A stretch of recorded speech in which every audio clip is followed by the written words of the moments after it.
ക്രിസ്തുവിലുള്ള എൻ്റെ പ്രിയ സഹോദരീ സഹോദരന്മാരെ, സോൾഫുൾ സ്ക്രിപ്ചേഴ്സ് എവരിഡേ എന്ന നമ്മുടെ ഈ ആത്മീയ യാത്രയിലേക്ക് നിങ്ങൾക്കെല്ലാവർക്കും ഹൃദ്യമായ സ്വാഗതം. നിങ്ങൾ ഇപ്പോൾ ഒരുപക്ഷെ ജോലിസ്ഥലത്തേക്ക് ഡ്രൈവ് ചെയ്യുകയാകാം. അതെ, അല്ലെങ്കിൽ രാവിലെയുള്ള തിരക്കുകൾക്കിടയിൽ പാചകം ചെയ്യുകയാകാം. അതുമല്ലെങ്കിൽ ഒരു ചെറിയ നടത്തത്തിലാകാം. കൃത്യം. എന്തുതന്നെയായാലും ഇന്ന് നിങ്ങളോടൊപ്പം ഈ വചനങ്ങളിലൂടെ സഞ്ചരിക്കാൻ കഴിയുന്നതിൽ എനിക്ക് വലിയ സന്തോഷമുണ്ട്. ഇന്ന് നമ്മൾ പഴയ നിയമത്തിലെ ഏറ്റവും ആവേശകരമായ എന്നാൽ അത്രത്തോളം തന്നെ ആഴമുള്ള ഒരു ഭാഗത്തേക്കാണ് കടക്കുന്നത്. അതായത് ബൈബിളിലെ പുറപ്പാട് പുസ്തകം. അതെ, പുറപ്പാട് പുസ്തകം. 1-ാം അധ്യായത്തിൽ തുടങ്ങി ഇസ്രായേൽ ജനതയുടെ ഈജിപ്തിലെ അടിമത്തം, പിന്നെ അവിടെ നിന്നുള്ള അവരുടെ വിടുതൽ, തുടർന്ന് സീനായ് മലയിൽ വെച്ച് ദൈവവുമായി അവർ ചെയ്യുന്ന ഉടമ്പടി. ഇതെല്ലാം നമ്മൾ ഇന്ന് വളരെ വിശദമായി തന്നെ നോക്കാൻ പോവുകയാണ്. ഇതൊരു സാധാരണ ചരിത്രപഠനമല്ല കേട്ടോ, മറിച്ച് തിരുവചനങ്ങളിലൂടെ നമ്മൾ ഒരുമിച്ച് നടത്തുന്ന ഒരു വലിയ ആത്മീയ യാത്രയാണ്. തീർച്ചയായും. ഈ യാത്രയിൽ നിങ്ങളോടൊപ്പം ചേരുന്നതിൽ എനിക്കും അതിയായ സന്തോഷമുണ്ട്. ഈ പുറപ്പാട് പുസ്തകം എന്നു പറയുന്നത് കേവലം ആയിരക്കണക്കിന് വർഷങ്ങൾക്ക് മുൻപ് നടന്ന കുറച്ച് സംഭവങ്ങളുടെ ഒരു റെക്കോർഡ് മാത്രമല്ല. പിന്നെ എന്താണ്?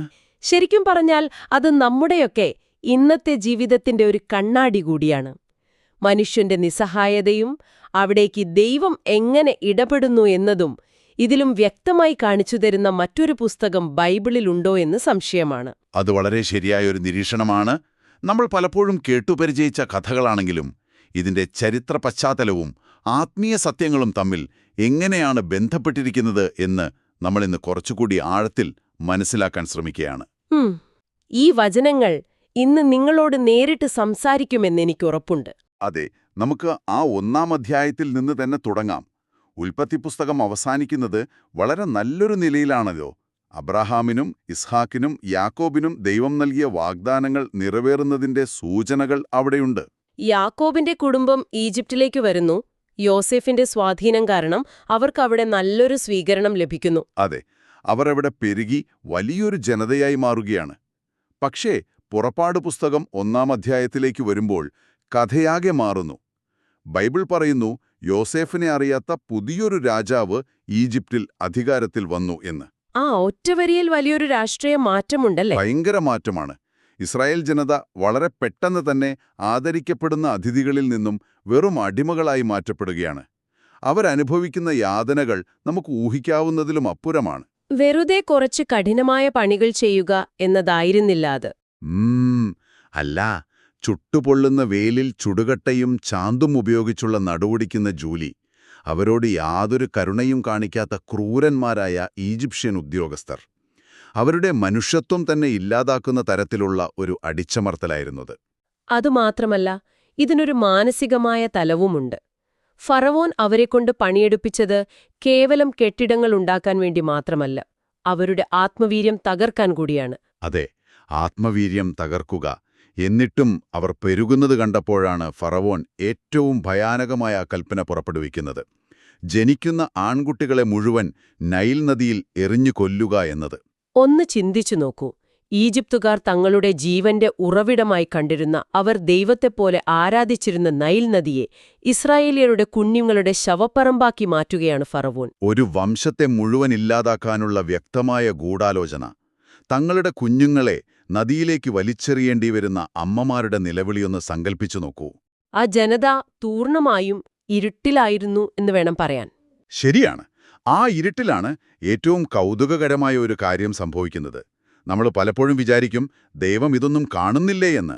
പക്ഷെ ബൈബിൾ വളരെ വ്യക്തമായി പറയുന്നു, ദൈവം അവരുടെ നിലവിളി കേട്ടു, തന്റെ വാഗ്ദാനം ഓർത്തു എന്ന്. അവിടെയാണ് മോശയുടെ രംഗപ്രവേശം. അതെ, കൊട്ടാരത്തിൽ വളർന്ന് പിന്നീട് നാട് വിട്ടോടി ഒരു സാധാരണ ഇടയനായി മരുഭൂമിയിൽ ആടുകളെ മേയിച്ചു നടന്നിരുന്ന മോശ. അവനെയാണ് ദൈവം ഹോരേബ് മലയിലെ ആ കത്തുന്ന മുൾപ്പടർപ്പിൽ നിന്ന് വിളിക്കുന്നത്. ആ കാഴ്ച തന്നെ വലിയൊരു അത്ഭുതമാണല്ലോ. ഒരു മുൾപ്പടർപ്പ് കത്തുന്നു, പക്ഷെ അത് എരിഞ്ഞു തീരുന്നില്ല. അവിടെ വെച്ച് ദൈവം മോശയോട് പറയുന്നൊരു കാര്യമുണ്ട്: ഞാനാകുന്നവൻ ഞാനാകുന്നു, അതായത് യാഹ്വേ. എന്നിട്ട് ദൈവം പറയുന്നു, എന്റെ ജനത്തിന്റെ കഷ്ടത ഞാൻ കണ്ടു, അവരുടെ നിലവിളി ഞാൻ കേട്ടു, അവരെ വിടുവിക്കാൻ ഞാൻ ഇറങ്ങി വന്നിരിക്കുന്നു. ഈ വാക്കുകൾ എത്രത്തോളം ശക്തമാണെന്ന് നോക്കൂ. അവിടെയാണ് നമ്മൾ ദൈവത്തിന്റെ സ്വഭാവം ശരിക്കും മനസ്സിലാക്കേണ്ടത്. പ്രാചീനകാലത്തെ മറ്റു മതങ്ങളിലെ ദൈവങ്ങളെല്ലാം മനുഷ്യർ അങ്ങോട്ട് ചെന്ന് പ്രീതിപ്പെടുത്തേണ്ട അകലെയിരിക്കുന്ന ശക്തികളായിരുന്നു. പക്ഷെ ഇവിടെ ഇസ്രായേലിന്റെ ദൈവം പറയുകയാണ്, ഞാൻ നിങ്ങളുടെ വേദനയറിഞ്ഞു, ഞാൻ നേരിട്ട് താഴേക്കിറങ്ങി വരികയാണ് എന്ന്. ഈ ഇറങ്ങി വരിക എന്ന പ്രയോഗം വളരെ പ്രധാനപ്പെട്ടതാണ്. തീർച്ചയായും. സ്വന്തം കഴിവുകൊണ്ട് ഒരിക്കലും ആ അടിമത്വത്തിൽ നിന്ന് രക്ഷപ്പെടാൻ അവർക്ക് കഴിയില്ലായിരുന്നു. ഒരു പക്ഷേ നിങ്ങളിന്ന് കേൾക്കുമ്പോഴും സമാനമായ അവസ്ഥയിലായിരിക്കാം. സ്വന്തമായി പുറത്തുകിടക്കാൻ കഴിയാത്ത എന്തെങ്കിലും പ്രതിസന്ധികളോ പാപത്തിന്റെയോ ശീലങ്ങളുടെയോ ചങ്ങലകളോ നിങ്ങളെ വരിഞ്ഞുമുറുക്കിയിട്ടുണ്ടാകാം. അങ്ങനെയെങ്കിൽ ഈ വചനം നിങ്ങൾക്കുള്ളതാണ്. നിങ്ങളുടെ വേദനയറിയുന്ന, നിങ്ങളെ വിടുവിക്കാൻ താഴേക്കിറങ്ങി വരുന്ന ഒരു ദൈവമാണ് നമ്മുടേത്. അത് വളരെ വലിയൊരു ആശ്വാസം തന്നെയാണ്.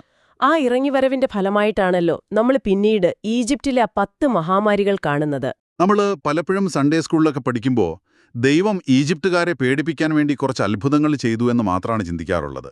പക്ഷേ ഇതിനൊരു വലിയ പശ്ചാത്തലമില്ലേ? ഇതൊരു സാധാരണ പ്രകൃതി ദുരന്തങ്ങളായിരുന്നില്ലല്ലോ. തീർച്ചയായുമല്ല. ഈ 10 ബാധകളും ശരിക്കും പറഞ്ഞാൽ ഈജിപ്ഷ്യൻ ദൈവങ്ങൾക്ക് നേരെയുള്ള ദൈവത്തിന്റെ നേരിട്ടുള്ള യുദ്ധപ്രഖ്യാപനമായിരുന്നു. അതൊന്ന് വിശദീകരിക്കാമോ? ഈജിപ്തുകാർക്ക് പ്രകൃതിയിലെ ഓരോന്നിനും ഓരോ ദൈവങ്ങളുണ്ടായിരുന്നു. ഉദാഹരണത്തിന് നൈൽ നദിയെ രക്തമാക്കിയ ആദ്യത്തെ ബാധ. ഈജിപ്ഷ്യൻ നൈൽ നദിയുടെ കാവൽക്കാരനായി ഹാപ്പി എന്നൊരു ദൈവത്തെ ആരാധിച്ചിരുന്നു. അപ്പോൾ നദിയെ രക്തമാക്കിയതിലൂടെ ദൈവം പറയുന്നത് നിങ്ങളുടെ നദിയുടെ ദൈവം എന്റെ മുന്നിൽ ഒന്നുമല്ല എന്നാണ്. കൃത്യം. അതുപോലെ തവളകളുടെ ബാധ. ജനനത്തിന്റെയും ഫലഭൂയിഷ്ഠതയുടെയും പ്രതീകമായി അവരാരാധിച്ചിരുന്ന ഹെക്കറ്റ് എന്ന തവളകലയുള്ള ദേവിയെയാണ് ദൈവം അവിടെ പരിഹസിക്കുന്നത്. ഇസ്രായേലിയരുടെ കുഞ്ഞുങ്ങളെ കൊന്നതിന് പകരം അതേ തവളകളെക്കൊണ്ട് ദൈവം ഈജിപ്തിനെ നിറച്ചു. ഒടുവിൽ ഇരുട്ടിന്റെ ബാധ വന്നപ്പോൾ അതവരുടെ ഏറ്റവും വലിയ ദൈവമായ സൂര്യദേവൻ റൈക്ക് ഏറ്റ വലിയൊരു പ്രഹരമായിരുന്നു. ഇസ്രായേലിന്റെ ദൈവമായ യാഹ്വേയുടെ മുന്നിൽ ലോകത്തിൽ ഏറ്റവും വലിയ സാമ്രാജ്യത്തിന്റെ ദൈവങ്ങൾക്കൊന്നും ഒരു ശക്തിയുമില്ല എന്ന് ദൈവം അവിടെ തെളിയിക്കുകയായിരുന്നു. വാ, ആ രീതിയിൽ ചിന്തിക്കുമ്പോൾ അതൊരു വലിയ വെളിപ്പാട് തന്നെയാണ്. ആ പരമ്പരയുടെ അവസാനമാണ് ഫറവോന്റെ സകല അഹങ്കാരവും തകർക്കുന്ന ആ 10ാമത്തെ ബാധ വരുന്നത്. കടിഞ്ഞൂലികളുടെ മരണം. ഈജിപ്തിലെ കൊട്ടാരം മുതൽ കുടിൽ വരെയുള്ള എല്ലാ വീടുകളിലെയും ആദ്യത്തെ കുട്ടി മരിക്കാൻ പോവുകയാണ്.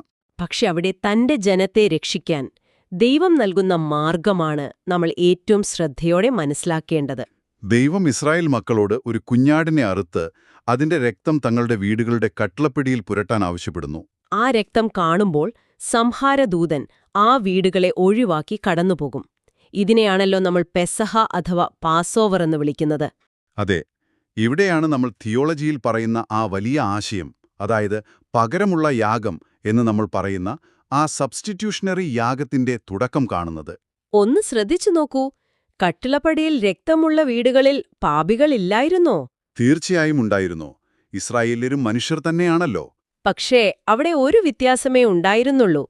സംഹാരദൂതൻ വരുന്നത് ആ വീട്ടിലുള്ള ആളുകൾ എത്രത്തോളം നല്ലവരാണ് എന്ന് നോക്കാനായിരുന്നില്ല, മറിച്ച് ആ വാതിലിൽ രക്തമുണ്ടോ എന്ന് നോക്കാനായിരുന്നു. തങ്ങളുടെ ജീവൻ നഷ്ടപ്പെടാതിരിക്കാൻ അവിടെ കേടുപാടുകളില്ലാത്ത ഒരു കുഞ്ഞാടിന്റെ ജീവൻ പകരമായി നൽകപ്പെട്ടു. പാപത്തിന്റെ ശിക്ഷയായ മരണത്തിൽ നിന്നുള്ള ഒഴിവാക്കൽ ആ നിരപരാധിയായ കുഞ്ഞാടിന്റെ രക്തത്താലാണ് സാധ്യമായത്. തങ്ങളെ വിടുവിച്ചത് തങ്ങളുടെ സ്വന്തം പുണ്യമോ കഴിവോ കൊണ്ടല്ല, മറിച്ച് ആ കുഞ്ഞാടിന്റെ രക്തം കൊണ്ടാണ് എന്നുള്ള വലിയൊരു സത്യം ഇസ്രായേൽ ജനത അവിടെ പഠിക്കുകയായിരുന്നു. കൃത്യമായി പറഞ്ഞു. സ്വന്തം കഴിവുകൊണ്ടല്ല, രക്തത്താലാണ് രക്ഷ എന്നത് എത്ര മനോഹരമായൊരു ഓർമ്മപ്പെടുത്തലാണ്. അങ്ങനെ ആ രക്തത്താൽ രക്ഷിക്കപ്പെട്ട് അവർ ഈജിപ്തിൽ നിന്ന് പുറപ്പെടുകയാണ്. വർഷങ്ങളുടെ അടിമത്തം അവസാനിപ്പിച്ച് വലിയ ആവേശത്തോടെ അവർ യാത്ര തുടങ്ങുന്നു. പക്ഷേ സ്വാതന്ത്ര്യത്തിന്റെ ആ വലിയ സന്തോഷം അധികനേരം നീണ്ടുനിന്നില്ല. അവർ നേരെ ചെന്നുപെടുന്നത് വലിയൊരു പ്രതിസന്ധിയിലേക്കാണ്. ഒന്ന് സങ്കൽപ്പിച്ചു നോക്കൂ, അവർ നടന്നു ചെന്ന് നിൽക്കുന്നത് ചെങ്കടലിന്റെ തീരത്താണ്. മുന്നിൽ അലയടിക്കുന്ന വലിയ കടൽ. ഇനി തിരിഞ്ഞു നടക്കാമെന്ന് വെച്ചാൽ പിന്നിൽ ഫറവോന്റെ അതിശക്തരായ സൈന്യം രഥങ്ങളുമായി അവരെ പിടിക്കാൻ പാഞ്ഞെടുക്കുന്നു. ഇരുവശത്തും പർവ്വതങ്ങളും മരുഭൂമിയും. അവർ ശരിക്കും കെണിയിൽപ്പെട്ടുപോയി. ആ നിമിഷം ഇസ്രായേൽ ജനതയുടെ മാനസികാവസ്ഥ എന്തായിരിക്കും? അവർ ഭയന്നു വിറച്ചു. അവർ മോശയോട് വളരെ നിരാശയോടെയും പരിഹാസത്തോടെയും ചോദിക്കുന്നൊരു ചോദ്യമുണ്ട്. ഈജിപ്തിൽ ശവകുഴികളില്ലാത്തതുകൊണ്ടാണോ ഞങ്ങളെ മരിക്കാൻ ഈ മരുഭൂമിയിലേക്ക് കൊണ്ടുവന്നതെന്ന്? ആ ചോദ്യം കേൾക്കുമ്പോൾ നമുക്ക് ഒരുപക്ഷേ അവരോട് ദേഷ്യം തോന്നും. ദൈവം 10 വലിയ അത്ഭുതങ്ങൾ ചെയ്ത് അവരെ പുറത്തു കൊണ്ടുവന്നത് അവർ അത്ര പെട്ടെന്ന് മറന്നുപോയോ എന്ന് നമ്മൾ ചിന്തിക്കും. പക്ഷേ സത്യസന്ധമായി ചിന്തിച്ചാൽ അത് തന്നെയല്ലേ ഇന്നത്തെ നമ്മുടെയും അവസ്ഥ. ഇന്ന് നമ്മുടെ ജീവിതത്തിൽ ദൈവം വലിയൊരു അത്ഭുതം ചെയ്താലും നാളെ നമ്മൾ പ്രതീക്ഷിക്കാത്തൊരു ചെറിയ പ്രതിസന്ധി വന്നാൽ, ഉദാഹരണത്തിന് സാമ്പത്തികമായൊരു ബുദ്ധിമുട്ട് വന്നാൽ നമ്മൾ ഉടനെ ചോദിക്കും, ദൈവമേ അങ്ങനെ കൈവിട്ടോ എന്ന്. ഇസ്രയേൽ ജനതയുടെ ആ ഭയം വളരെ സ്വാഭാവികമായ മനുഷ്യസഹജമായ പ്രതികരണമായിരുന്നു. പക്ഷെ ദൈവത്തിന്റെ പ്രതികരണം നോക്കൂ. ദൈവം അവരോട് ദേഷ്യപ്പെടുന്നില്ല. പകരം മോശയോട് പറയുന്നു, ജനത്തോട് മുൻപോട്ട് പോകാൻ പറയുക, നീ നിന്റെ വടി കടലിന് നേരെ നീട്ടുക എന്ന്. എന്തൊരു അത്ഭുതകരമായ കാഴ്ചയായിരിക്കുമത്, അല്ലേ? മോശ വടി നീട്ടുന്നു, ശക്തമായൊരു കാറ്റടിക്കുന്നു, കടൽ രണ്ടായി വിഭജിക്കപ്പെടുന്നു, വെള്ളം ഇരുവശത്തും വലിയ മതിലുകൾ പോലെ നിൽക്കുന്നു. ലക്ഷക്കണക്കിന് വരുന്ന ആ ജനത ഉണങ്ങിയ ഭൂമിയിലൂടെ ഒരു തുള്ളി വെള്ളം പോലുമില്ലാതെ കടന്നുപോകുന്നു. അവരെ പിന്തുടർന്നു വന്ന ആ വലിയ ഈജിപ്ഷ്യൻ സൈന്യം കടലിന് നടുവിലെത്തുമ്പോൾ ദൈവം ആ വെള്ളം തിരികെ വിടുന്നു. ലോകത്തിലെ ഏറ്റവും വലിയ സാമ്രാജ്യത്തിന്റെ സൈന്യം അവിടെ പൂർണ്ണമായും മുങ്ങി മരിക്കുകയാണ്. ആ വലിയ വിടുതലിന് ശേഷം അവർ കടൽ തീരത്ത് നിന്ന് പാടുന്ന ആ പാട്ടുണ്ട്, മോശയുടെയും മിരിയാമിന്റെയും പാട്ട്. കർത്താവാണെന്റെ ബലവും എന്റെ ഗീതവും, അവിടുന്ന് മഹത്വപൂർണമായി വിജയം വരിച്ചിരിക്കുന്നു. അതൊരു വലിയ ആഘോഷമായിരുന്നു. അതെ, എന്നാൽ ആ ആഘോഷം അവിടെ അവസാനിക്കുന്നില്ല. ദൈവം അവരെ നേരെ കൊണ്ടുപോകുന്നത് സീനായ് മലയിലേക്കാണ്. ഈ യാത്രയിലുടനീളം പകലിൽ മേഘസ്തംഭമായും രാത്രിയിൽ അഗ്നിസ്തംഭമായും ദൈവം അവർക്ക് വഴികാട്ടിയായുണ്ടായിരുന്നു. സീനായ് മലയിൽ വെച്ച് നടക്കുന്ന സംഭവങ്ങൾ ചരിത്രത്തിലെ തന്നെ ഏറ്റവും പ്രധാനപ്പെട്ട നിമിഷങ്ങളിലൊന്നാണ്. ഇടിമുഴക്കത്തിനും മിന്നലിനും കനത്ത പുകയ്ക്കും നടുവിൽ ദൈവം ആ മലയിലേക്ക് ഇറങ്ങി വരികയാണ്. അവിടെ വെച്ചാണ് ദൈവം അവർക്ക് 10 കൽപ്പനകൾ നൽകുന്നത്. നമ്മൾ പലപ്പോഴും ഈ 10 കൽപ്പനകളെ വെറുമൊരു നിയമങ്ങളുടെ ലിസ്റ്റായിട്ടാണ് കാണാറുള്ളത്. എന്നാൽ അതിന്റെ തുടക്കം ശ്രദ്ധിക്കണം. ദൈവം പറയുന്നു, നിന്നെ ഈജിപ്തിൽ നിന്ന് അടിമത്തത്തിന്റെ ഭവനത്തിൽ നിന്ന് പുറത്തു കൊണ്ടുവന്ന നിന്റെ ദൈവമായ കർത്താവ് ഞാനാണ്. അതായത് ഇതൊരു വെറും നിയമം നൽകാനല്ല, ഇതിനെ നമ്മളൊരു ഉടമ്പടി എന്ന് വിളിക്കണമല്ലേ? കൃത്യമായി പറഞ്ഞാൽ അതൊരു ഉടമ്പടിയാണ്, കവനന്റ്. ആ കാലഘട്ടത്തിൽ വലിയ രാജാക്കന്മാർ തങ്ങൾക്ക് കീഴിലുള്ള ചെറിയ രാജ്യങ്ങളുമായി ചെയ്തിരുന്ന ഒരു തരം കരാറുണ്ടായിരുന്നു. എന്നുവെച്ചാൽ, ഞാൻ നിങ്ങളെ ശത്രുക്കളിൽ നിന്ന് രക്ഷിച്ചു, അതുകൊണ്ട് ഇനി നിങ്ങൾ എന്റെ ജനമാണ്, നിങ്ങൾ ഈ നിയമങ്ങൾ പാലിച്ച് എന്നോട് വിശ്വസ്തരായിരിക്കണം എന്നൊരു കരാർ. അതുതന്നെയാണ് ദൈവം ഇവിടെ ചെയ്യുന്നത്. ദൈവം അവരോട് പറയുന്നു, നിങ്ങൾ എന്റെ കൽപ്പനകൾ അനുസരിക്കുമെങ്കിൽ നിങ്ങൾ എനിക്ക് പുരോഹിതന്മാരുടെ ഒരു രാജ്യവും വിശുദ്ധ ജനവുമായിരിക്കും. മോശ മലമുകളിൽ ദൈവത്തോട് സംസാരിക്കാൻ പോയി കുറച്ചു ദിവസങ്ങൾ വൈകിയപ്പോൾ തന്നെ താഴെ ജനങ്ങൾക്ക് അക്ഷമയായി. അവർ തങ്ങളുടെ സ്വർണമൊക്കെ ഉരുക്കി ഒരു സ്വർണ പശുക്കുട്ടിയെ ഉണ്ടാക്കി അതിനെ ആരാധിക്കാൻ തുടങ്ങി. ഇതാണ് ഞങ്ങളെ ഈജിപ്തിൽ നിന്ന് കൊണ്ടുവന്ന ദൈവം എന്ന് പറഞ്ഞ് അവർ നൃത്തം ചെയ്യാൻ തുടങ്ങി. ഒരൊറ്റ നിമിഷം കൊണ്ട് അവർ ആ ഉടമ്പടി ലംഘിച്ചു. അത് ഭയങ്കര സങ്കടകരമായ ഒരവസ്ഥയാണ്.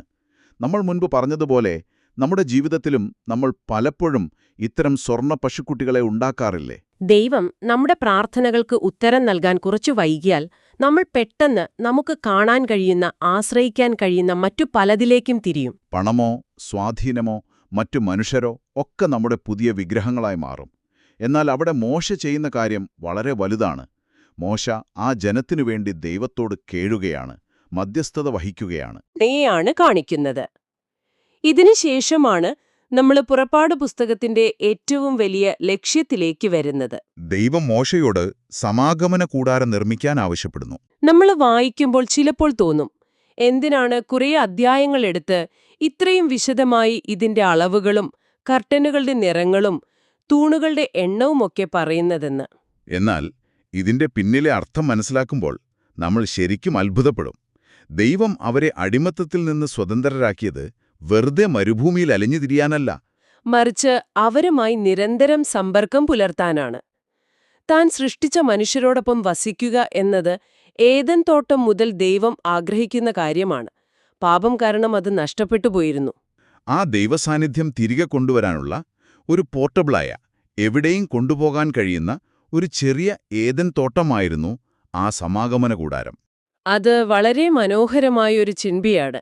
ദൈവം അവരെ പുറത്തു കൊണ്ടുവന്നത് വെറുതെ വിടാനല്ല, മറിച്ച് തന്റെ സന്നിധിയിലേക്ക് അകത്ത് കയറ്റാനാണ് എന്നു പറയുന്നത് എത്ര സത്യമാണ്. ഈ പുരാതന സംഭവങ്ങൾ ഇന്ന് നമ്മെ എന്താണ് പഠിപ്പിക്കുന്നത് എന്ന് നമ്മൾ ചുരുക്കി പറഞ്ഞാൽ പ്രധാനമായും 4 കാര്യങ്ങൾ ഇതിൽ നിന്ന് നമുക്കെടുക്കാമെന്ന് തോന്നുന്നു. അതെ, വളരെ വ്യക്തമായ 4 കാര്യങ്ങൾ. ഒന്നാമതായി, നമ്മുടെ ദൈവം ഒരു വിടുവിക്കുന്നവനാണ്. പാപം, ആസക്തി, അനീതി, ഭയം എന്നിങ്ങനെ നിങ്ങൾ ഇന്ന് ഏത് തരം അടിമത്തത്തിലായാലും ശരി, ഒരു ഫറവോനും നിങ്ങളുടെ ദൈവത്തേക്കാൾ വലിയവനല്ല. അവിടുന്ന് നിങ്ങളുടെ നിലവിളി കേൾക്കുകയും ഇറങ്ങി വരികയും ചെയ്യും. രണ്ടാമതായി, വീണ്ടെടുപ്പിന് കുറ്റമറ്റ രക്തം കൊണ്ടുള്ള ഒരു യാഗം ആവശ്യമാണ് എന്ന് പെസഹ കുഞ്ഞാട് നമ്മെ പഠിപ്പിക്കുന്നു. സ്വന്തം പ്രവർത്തികൾ കൊണ്ട് നമുക്ക് നമ്മെത്തന്നെ ന്യായവിധിയിൽ നിന്ന് രക്ഷിക്കാൻ കഴിയില്ല. മൂന്നാമതായി, സ്വാതന്ത്ര്യം നമ്മെ എപ്പോഴും ദൈവവുമായുള്ള ഒരു പുതിയ ഉടമ്പടിയിലേക്കാണ് നയിക്കേണ്ടത്. നമ്മെ വെറുതെ തോന്നിയതുപോലെ ജീവിക്കാനല്ല, മറിച്ച് തന്റെ സ്വന്തം ജനമായി, പുരോഹിതന്മാരായി ജീവിക്കാനാണ് ദൈവം നമ്മെ സ്വതന്ത്രരാക്കുന്നത്. നാലാമത്തേത് ഏറ്റവും പ്രധാനപ്പെട്ടത്, ദൈവത്തിന്റെ സാന്നിധ്യമാണ് നമ്മുടെ ആത്യന്തിക ലക്ഷ്യമെന്നതാണ്. സമാഗമന കൂടാരം നമ്മെ ഓർമ്മിപ്പിക്കുന്നത് ദൈവം എപ്പോഴും തന്റെ ജനത്തോടൊപ്പം കൂട്ടായ്മയിൽ വസിക്കാൻ ആഗ്രഹിക്കുന്നു എന്നാണ്. ഇത് കേൾക്കുമ്പോൾ തന്നെ നമ്മുടെ ഹൃദയം നിറയുകയാണ്. കാരണം ഈ പഠനത്തിന്റെ ഏറ്റവും വലിയ ഹൈലൈറ്റ് ഇതാണ്. പുറപ്പാട് പുസ്തകത്തിലെ ഈ വലിയ ചരിത്രം മുഴുവനും മറ്റാരിലേക്കുമല്ല വിരൽ ചൂണ്ടുന്നത്, സാക്ഷാൽ യേശുക്രിസ്തുവിലേക്കാണ്. ഈ പഴയ നിയമ സംഭവങ്ങളെല്ലാം വരാനിരിക്കുന്ന വലിയ കാര്യങ്ങളുടെ ഒരു നിഴൽ മാത്രമായിരുന്നു. യേശുവാണ് നമ്മെ ന്യായവിധിയിൽ നിന്ന് രക്ഷിക്കുന്ന യഥാർത്ഥ പെസഹ കുഞ്ഞാട്. സ്നാപക യോഹന്നാൻ യേശുവിനെ ചൂണ്ടിക്കാണിച്ചു പറഞ്ഞതോർമ്മയില്ലേ? ഇതാ ലോകത്തിന്റെ പാപത്തെ ചുമക്കുന്ന ദൈവത്തിന്റെ കുഞ്ഞാട് എന്ന്. മോശ ഇസ്രായേൽ ജനത്തിനു വേണ്ടി മധ്യസ്ഥനായി നിന്നതുപോലെ നമുക്കുവേണ്ടി പിതാവിന്റെ വലതുഭാഗത്ത് മധ്യസ്ഥനായിരിക്കുന്ന വലിയ മോശയാണ് നമ്മുടെ യേശുക്രിസ്തു. ചെങ്കടൽ വിഭജിച്ച് ജനത്തെ മോശ രക്ഷിച്ചതുപോലെ തന്റെ സ്വന്തം മരണത്താലും പുനരുത്ഥാനത്താലും മരണത്തിന്റെ മഹാസമുദ്രത്തെ വിഭജിച്ച് അവിടുന്ന് നമ്മെ പാപത്തിന്റെ അടിമത്തത്തിൽ നിന്ന് വാഗ്ദത്ത വിശ്രമത്തിലേക്ക് നയിക്കുകയാണ്. തീർച്ചയായും പഴയ നിയമത്തിലെ ആ സമാഗമന കൂടാരം യേശുവിന്റെ വരവിന്റെ ഒരു മുന്നോടിയായിരുന്നു എന്ന് പറയുന്നത് എത്ര ശരിയാണ്. യോഹന്നാന്റെ സുവിശേഷം 1-ാം അധ്യായത്തിൽ നമ്മൾ വായിക്കുന്നുണ്ടല്ലോ, വചനം ജഡമായി തീർന്ന് കൃപയും സത്യവും നിറഞ്ഞവനായി നമ്മുടെ ഇടയിൽ പാർത്തു എന്ന്. അവിടെ പാർത്തു എന്ന് പറഞ്ഞിരിക്കുന്നതിന്റെ യഥാർത്ഥ ഗ്രീക്ക് അർത്ഥം കൂടാരമടിച്ചു എന്നാണ്. യേശു നമ്മോടുകൂടെ വസിക്കുന്ന സാക്ഷാൽ സമാഗമന കൂടാരമായി ഭൂമിയിലേക്ക് വന്നു. യേശു കാൽവരി ക്രൂശിൽ മരിച്ചപ്പോൾ ആ ദൈവാലയത്തിലെ തിരശ്ശീല മുകളിൽ നിന്ന് താഴെ വരെ രണ്ടായി കീറിയല്ലോ. അതിനർത്ഥം ആ ദൈവ സാന്നിധ്യത്തിലേക്ക് ഇനി ആർക്കും എപ്പോൾ വേണമെങ്കിലും പ്രവേശിക്കാമെന്നാണ്. പുതിയ സൃഷ്ടിയിൽ, വരാനിരിക്കുന്ന പുതിയ ആകാശത്തിലും പുതിയ ഭൂമിയിലും അവിടുത്തെ മഹത്വം പൂർണ്ണമായി നിറഞ്ഞു നിൽക്കുമെന്നും നാം അവിടുത്തോടൊപ്പം ഒരു തടസ്സവുമില്ലാതെ എന്നേക്കുമായി വസിക്കുമെന്നുമുള്ള വലിയ പ്രത്യാശയാണ് ഈ ചരിത്രം മുഴുവൻ നമുക്ക് നൽകുന്നത്. ആമേൻ. ഈ വാക്കുകൾ നിങ്ങളിൽ ഓരോരുത്തരിലും വലിയൊരു പ്രത്യാശ നിറച്ചു എന്ന് ഞാൻ വിശ്വസിക്കുന്നു. പ്രിയ ശ്രോതാക്കളെ, നമുക്ക് ഈ സമയം ഒരുമിച്ച് പ്രാർത്ഥിക്കാം. നിങ്ങൾ എവിടെയായിരുന്നാലും നിങ്ങളുടെ ഹൃദയങ്ങളെ ഇപ്പോൾ പൂർണ്ണമായി ദൈവത്തിലേക്ക് ഉയർത്തുക. മഹാനായ ദൈവമേ, ഞാനാകുന്നവൻ ഞാനാകുന്നു എന്ന് മോശയ്ക്ക് വെളിപ്പെടുത്തിയതിനെ ഇന്നും അതേ ശക്തിയോടെ ഞങ്ങളുടെ കൂടെയുള്ളവനെ, അങ്ങേക്ക് ഞങ്ങൾ നന്ദി പറയുന്നു. ഞങ്ങളുടെ നിലവിളികൾ കേൾക്കുകയും ഞങ്ങളെ ഓർക്കുകയും ഞങ്ങളെ വിടുവിക്കാൻ ഇറങ്ങിവരികയും ചെയ്യുന്ന അങ്ങയുടെ മഹാകരുണയ്ക്കായി ഞങ്ങൾ സ്തുതിക്കുന്നു. ഒരിക്കലും സ്വന്തം കഴിവുകൊണ്ട് രക്ഷപ്പെടാൻ കഴിയാതിരുന്ന പാപത്തിന്റെ അടിമത്തത്തിൽ നിന്ന് അങ്ങയുടെ ശക്തിയാൽ അങ്ങ് ഞങ്ങളെ വിടുവിച്ചുവല്ലോ. പിതാവേ, ഇസ്രായേൽ ജനത്തിന്റെ മുൻപിൽ ചെങ്കടൽ വിഭജിച്ചതുപോലെ ഇന്ന് ഈ പ്രാർത്ഥന കേൾക്കുന്ന മക്കളുടെ മുൻപിലുള്ള അസാധ്യതകളെയും പ്രതിസന്ധികളെയും അങ്ങ് വിഭജിക്കണമേ. അവർക്ക് കടന്നുപോകാൻ അങ്ങൊരു പുതിയ വഴിത്താര ഒരുക്കണമേ. സ്വർഗീയ പിതാവേ, പാപത്തിന്റെയോ ഭയത്തിന്റെയോ അനീതിയുടെയോ നിരാശയുടെയോ ചങ്ങലകളിൽ പട്ടുഴലുന്ന ആരെങ്കിലും ഇപ്പോൾ ഈ വചനം കേൾക്കുന്നുണ്ടെങ്കിൽ അവർക്ക് പൂർണ്ണമായ വിടുതൽ നൽകണമേ. ഇസ്രായേൽ ജനത്തെപ്പോലെ പലപ്പോഴും ഞങ്ങൾ അങ്ങയുടെ അത്ഭുതങ്ങൾ മറന്നുപോകുകയും പിറുപിറുക്കുകയും ഞങ്ങളുടേതായ സ്വർണ്ണ പശുക്കുട്ടികളെ ഉണ്ടാക്കുകയും ചെയ്തിട്ടുണ്ട്. കരുണാമയനായ ദൈവമേ, ഞങ്ങളോട് ക്ഷമിക്കണമേ. ഞങ്ങളെ ന്യായവിധിയിൽ നിന്ന് സംരക്ഷിക്കുന്ന യഥാർത്ഥ പെസഹ കുഞ്ഞാടായ കുറ്റമറ്റ യാഗമായി തീർന്ന യേശുക്രിസ്തുവിനായി ഞങ്ങൾ നന്ദി പറയുന്നു. യേശുവിലൂടെ അങ്ങ് ഞങ്ങൾക്ക് നൽകിയ വലിയ വീണ്ടെടുപ്പിനും നിത്യജീവിതനും നന്ദി. അവിടുത്തെ മഹത്വമുള്ള സാന്നിധ്യത്തിൽ എപ്പോഴും ജീവിക്കാൻ ഞങ്ങളെ സഹായിക്കണമേ. ജീവനുള്ള യേശുക്രിസ്തുവിന്റെ നാമത്തിൽ തന്നെ ഞങ്ങൾ പ്രാർത്ഥിക്കുന്നു. ആമേൻ. ആമേൻ. നമ്മൾ ഈ പഠനം അവസാനിപ്പിക്കുമ്പോൾ നിങ്ങൾക്കായി ചിന്തിക്കാൻ വളരെ പ്രധാനപ്പെട്ട ഒരു വിഷയം കൂടി നൽകാൻ ഞാൻ ആഗ്രഹിക്കുകയാണ്. ഒന്ന് ആത്മാർത്ഥമായി ചിന്തിച്ചു നോക്കൂ.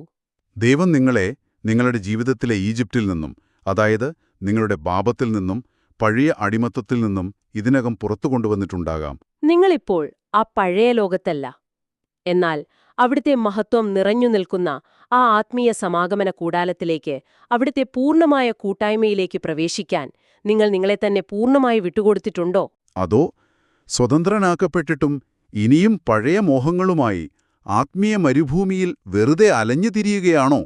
അതൊരു വലിയ ചോദ്യമാണ്. ഈ വലിയ ചോദ്യം മനസ്സിൽ വെച്ചുകൊണ്ട് വേണം നിങ്ങൾ ഈ പുതിയ ആഴ്ചയിലേക്ക് കടന്നുപോകാൻ. ഈ ചിന്തകൾ നിങ്ങൾക്ക് വലിയ അനുഗ്രഹമായി എന്ന് വിശ്വസിക്കുന്നു. അടുത്ത തവണ വീണ്ടും ദൈവവചനത്തിന്റെ മറ്റൊരാഴങ്ങളിലേക്ക് ഇറങ്ങിച്ചെല്ലുന്നതുവരെ ദൈവത്തിന്റെ സമാധാനവും കൃപയും നിങ്ങളോടുകൂടെ ഇരിക്കുമാറാകട്ടെ. വിടവാങ്ങുന്നു.